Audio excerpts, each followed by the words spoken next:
Heute haben wir ein medienwirksames Urteil des Bundesgerichtshofs, das für die Vermieterszene in Deutschland eminent wichtig ist. Stellt euch vor, ihr seid Vermieter, euer Mieter wirft einfach die Schlüssel in euren Briefkasten gegen euren ausdrücklichen Willen und plötzlich tickt eine Zeitbombe, die eure Schadenersatzansprüche vernichten kann. Klingt verrückt, ist aber seit dem 29. Januar 2025 Realität, dank eines Urteils des Bundesgerichtshofs.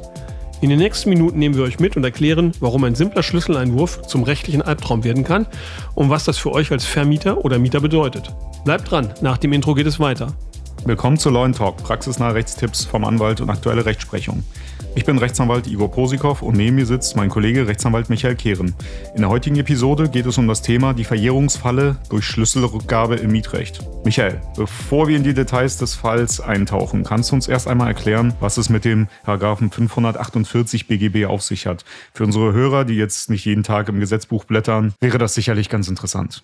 Gerne, Igor. Paragraph 548 BGB ist so etwas wie die Deadline im Mietrecht. Stell dir vor, du bist Vermieter und nach dem Auszug deines Mieters entdeckst du, dass die Wohnung aussieht wie nach einem Tornado. Löcher in den Wänden, kaputte Fliesen, Wasserflecken im Parkett und so weiter. Okay, das tut ganz schön weh beim Zuhören. Genau. Und klar ist, dass der Vermieter sofort Schadenersatz ruft. Und hier kommt Paragraph 548 BGB ins Spiel. Das Gesetz sagt, du hast als Vermieter 6 Monate Zeit, nachdem du die Mietsache zurückgehalten hast, um Schadenersatzansprüche geltend zu machen. Danach Pech gehabt, verjährt. Okay, 6 Monate, kommt mir bekannt vor, das Thema hatten wir, glaube ich, schon mal. Klingt erstmal nach einer fairen Frist, aber der Teufel steckt im Detail, wie immer. Absolut. Die entscheidende Frage ist nämlich, wann beginnt diese Frist zu laufen? Also wann startet die Uhr? Und da wird es richtig spannend. Das Gesetz spricht vom Rückerhalt der Mietsache. Aber was bedeutet das konkret? Okay, lass mich mal raten, es ist nicht so eindeutig, wie es klingt. Genau. Traditionell dachte man, Rückerhalt bedeutet, dass der Vermieter die Schlüssel entgegennimmt, vielleicht eine Übergabe stattfindet, beide Parteien sich einig sind. Aber was passiert, wenn der Mieter einfach die Schlüssel in den Briefkasten wirft und verschwindet? Okay, das ist ja genau unser Fall heute, wenn ich das richtig verstehe.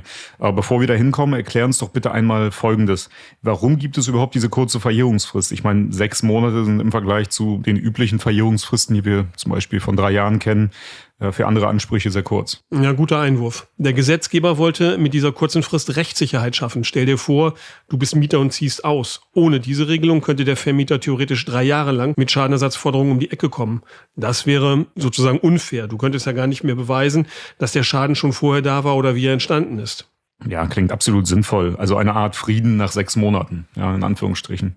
Genau, also es soll schnell Klarheit geschaffen werden. Aber, und das ist das große Aber, nur für Schäden an der Mietsache selbst. Andere Ansprüche, wie ausstehende Mieten oder Nebenkosten, verjähren weiterhin nach den normalen Fristen, also in der Regel nach 3 Jahren. Okay, ich schlage vor, dass wir das nochmal für unsere Hörer komplett klarstellen. Also wenn mein Mieter auszieht und noch 3 Monate schuldet, dann kann ich die auch noch nach 6 Monaten geltend machen. Genau. Paragraph 548 BGB betrifft nur Ansprüche wegen, so der Wortlaut des Gesetzes, Veränderungen oder Verschlechterungen der Mietsache. Also kaputte Wände, beschädigte Bögen, nicht entfernte Einbauten und Umbauten und so weiter.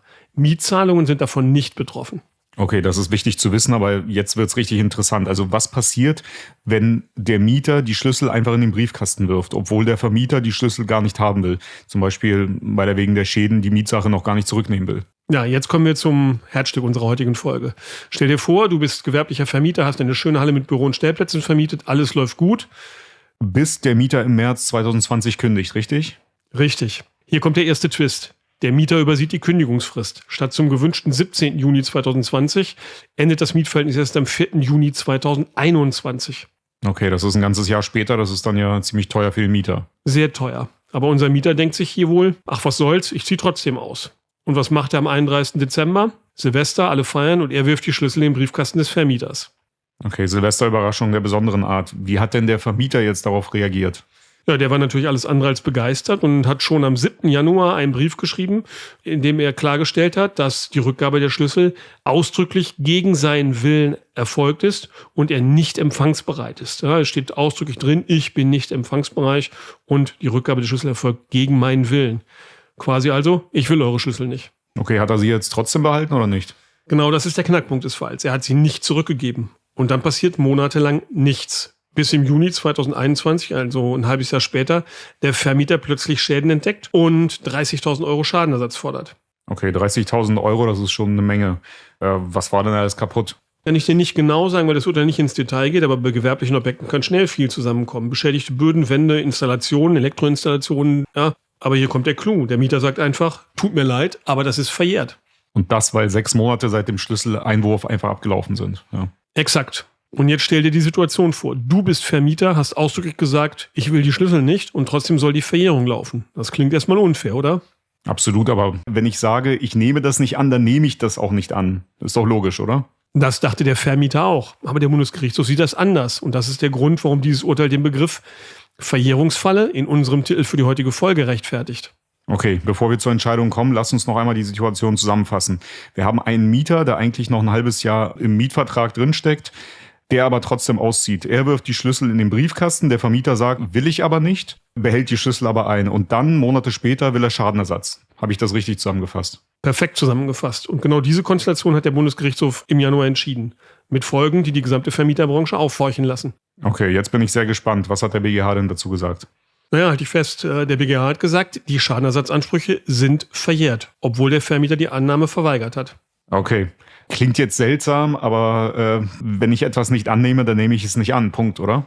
Ja, das ist genau die Reaktion, die ich von jedem Vermieter höre. Aber der Bundesgerichtshof argumentiert völlig anders. Er sagt, es kommt nicht darauf an, ob du die Schlüssel haben willst, sondern ob du sie tatsächlich hast. Verstehe ich sehr gut. Ja, der BGH erklärt das auf jeden Fall so. Durch den Schlüsseleinwurf hat sich der Besitz geändert. Der Mieter kann nicht mehr rein, der Vermieter schon. Und damit hat der Vermieter die unmittelbare Sachherrschaft und kann die Räume ungestört untersuchen. Ja, er hat zwar gesagt, er wollte es nicht untersuchen, aber wie gesagt, der BGH hat sich damit natürlich auseinandergesetzt. Ne? Ja, dem BGH ist egal, ob er es untersuchen will oder nicht. Der BGH sagt, wenn du die Schlüssel behältst und nicht zurückgibst, dann zeigst du deinen Besitzwillen. Auch wenn du sagst, du willst sie nicht.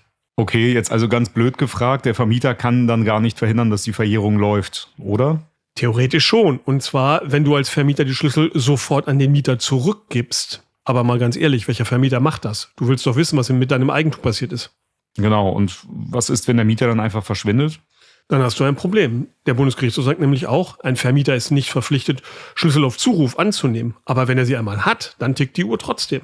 Okay, ist echt ein Teufelskreis. Aber was bedeutet das jetzt konkret für die Praxis? Da entsteht die Falle, Igor. Stell dir vor, ein Mieter zieht vorzeitig aus, wirft die Schlüssel ein und der Vermieter denkt, ach, das Mietverhältnis läuft ja eh noch. In unserem Fall ja hier bis 30.06., also noch ein halbes Jahr. Ich kümmere mich später darum.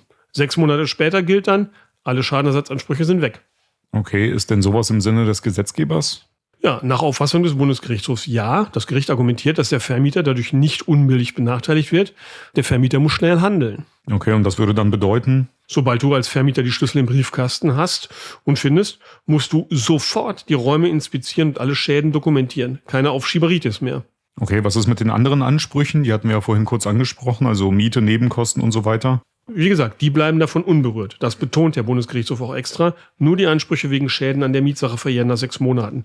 Wenn der Mieter noch Miete schuldet, kannst du als Vermieter die weiterfordern. Also in unserem Fall die 6 Monate Miete zwischen Januar und Juni, die sind von der Verjährung unberührt geblieben. Okay, das passt ja dann zu der einleitenden Erklärung, die du gegeben hast.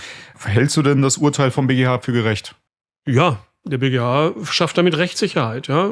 Mieter wissen nach 6 Monaten, dass sie sicher sind. Vermieter werden zur schnellen Schadenabwicklung motiviert. Okay, motiviert ist natürlich ein sehr schönes Wort. Ich würde sagen, unter Druck gesetzt, aber gut. Ja, genau. Natürlich entsteht dadurch Druck. Und aus Mietersicht ist das Urteil auf den ersten Blick natürlich ein Geschenk. Einfach Schlüssel einwerfen, 6 Monate warten und mit Glück ist die Sache erledigt. Ja, klingt nach einer Anleitung zum Mietbetrug? Fragezeichen. Ja, jetzt überziehst du ein wenig, ja. So weit würde ich nicht gehen. Aber es zeigt, wie wichtig es für Vermieter ist, sofort zu handeln. Keine Gnade, keine Aufschübe. Okay, was würde denn dieses Urteil jetzt für unsere Hörer bedeuten? Fangen wir mal mit den Vermietern an. Ja, für Vermieter ist das ein echter Paradigmenwechsel. Ja. Die wichtigste Regel lautet jetzt, sofort handeln. Sobald du den Schlüssel im Briefkasten findest, egal ob gewollt oder ungewollt, startet die Uhr. Und sofort heißt? Du solltest binnen weniger Tage die Räume besichtigen, alle Schäden fotografieren, dokumentieren und am besten einen Sachverständigen beauftragen, zumindest aber Kostenvoranschläge einholen. 6 Monate klingen viel, aber die vergehen faktisch schneller, als man denkt. Okay, und was ist, wenn ich als Vermieter zum Beispiel in Urlaub bin oder krank bin, das nicht mitbekomme, dass etwas im Briefkasten eingeworfen wurde? Pech gehabt. Die Rechtsprechung kennt da keine Gnade. Du musst Vorkehrungen treffen. Hausverwalter, Bevollmächtigte, regelmäßige Briefkastenkontrollen. Okay, ich sehe schon unsere Kommentarsektion. Die Mieter werden sich jetzt die Hände reiben. Was sagst du dazu? Ja, Mieter sollten trotzdem vorsichtig sein. Das Urteil ist ja kein Freibrief. Erstens gelten nur Schäden an der Mietsache, von der Verjährungsfrist umfasst, und die Mietzahlungen bleiben weiterhin forderbar. Okay, aber wenn ich als Mieter jetzt wirklich vorzeitig ausziehen muss, aus beruflichen Gründen zum Beispiel, dann ist das doch schon eine Option, oder? Naja, wenn es gar nicht anders geht, kannst du die Schlüssel einwerfen oder per Post versenden. Aber ich rate trotzdem zu einer ordentlichen Übergabe. Das ist fairer und vermeidet Streit. Ja, zumal ich mir da vorstellen kann, dass du dann als Mieter ja gar keinen Einfluss mehr drauf hast, weil man ja keine gemeinsame Wohnungsbegehung mehr machen kann. Ja, und da kann ja alles Mögliche aufgeschrieben werden und dann hängt es nur von der Beweislastverteilung ab, wer Recht bekommt und wer nicht, oder? Das stimmt, aber ist im Regelfall ohnehin so. Ja, gut, okay. Alles klar. Was bedeutet denn der Streit für uns Anwälte? Na, wir müssen aufpassen wegen der Berechnung der Verjährung. Ja? Vermieter werden uns häufiger konsultieren müssen wegen dieser Sachen, und zwar sofort nach Schlüsselerhalt. Und wir müssen eben auch aufpassen und abfragen, wann tatsächlich der Besitz an der Mietsache erlangt worden ist. Und da ja jetzt dazu auch der Erhalt der Schlüssel gehört, ist das Datum ab dem Zeitpunkt des Zugangs der Schlüssel beim Vermieter zu berechnen. Also da muss man aufpassen. Hast du denn vielleicht einen Tipp für Immobilienverwalter, die vielleicht hier zuhören? Naja, die müssen ihre Handlungsabläufe überdenken, ja, regelmäßige Briefkastenkontrollen, sowas wie Notfallpläne, ja, für den Fall, dass die Schlüssel eingeworfen werden, schnelle Sachverständigenbeauftragung, schnelle Schadenfeststellung, schnelle Besichtigung. So, und jetzt, Michael, einmal Hand aufs Herz. Findest du diese Entscheidung richtig? Rechtlich ist die Entscheidung gut nachvollziehbar und begründet. Der Bundesgerichtshof hat eine klare Linie gezogen, Besitz ist Besitz, egal ob gewollt oder nicht. Okay, dann siehst du sicherlich keinen Reformbedarf. Naja, da der Gesetzgeber darüber nachdenkt, die mietrechtlichen Bestimmungen weiter an die aktuellen Verhältnisse anzupassen, könnte er bei dieser Gelegenheit durchaus klarstellen, dass die Verjährung nur bei einer gewollten Rücknahme in Gang gesetzt wird. Okay, und was ist bis dahin? Wie gesagt, bis dahin, ich wiederhole mich gerne, müssen Vermieter extrem aufmerksam sein. Jeder Schlüssel im Briefkasten ist eine potenzielle Zeitbombe. Ja, danke für das starke Schlusswort. Wenn du dich für rechtliche Fragen zum Mietrecht interessierst, dann musst du unsere letzte Folge zu dem Thema anschauen.